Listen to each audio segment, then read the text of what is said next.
Assalamualaikum warahmatullahi wabarakatuh. Salam sejahtera bagi kita semua. Shalom, Om Swastiastu, Namo Buddhaya, salam kebajikan.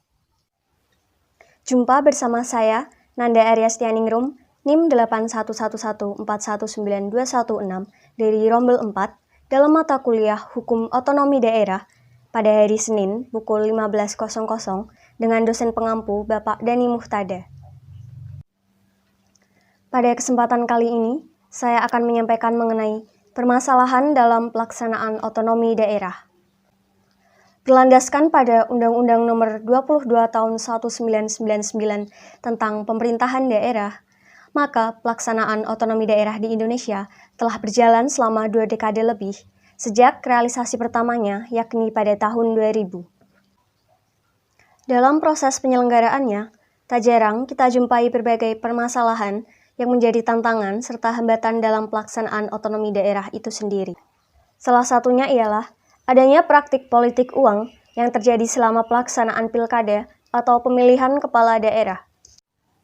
Dilansir dari Kompas TV, pada awal tahun 2021, Badan Pengawas Pemilu atau Bawaslu Jawa Tengah menemukan dan mendapati laporan terkait tindak pelanggaran berupa dugaan politik uang di 6 kabupaten atau kota yang menyelenggarakan Pilkada Serentak 2020 sebanyak 26 kasus. Koordinator Divisi Humas Bawaslu Jawa Tengah mengatakan, 6 daerah yang diduga terdapat politik uang ada di Kota Purworejo, Pemalang, Purbalingga, Kendal, Magelang, dan Kabupaten Pekalongan. Dugaan pelanggaran politik uang tersebut berupa pemberian uang sekitar Rp30.000 sampai Rp50.000. Bawaslu Jawa Tengah sudah menelusuri untuk menindaklanjuti temuan dan laporan dari warga soal dugaan politik uang yang terjadi di 6 daerah tersebut.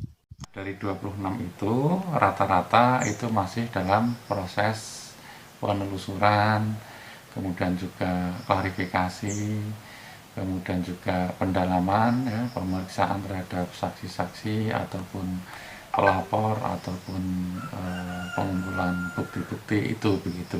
Maraknya praktik politik uang yang terjadi selama pelaksanaan pilkada tentu saja akan membawa dampak negatif yang dapat berimbas pada pemerintahan daerah dan pelaksanaan otonomi daerah di kemudian hari.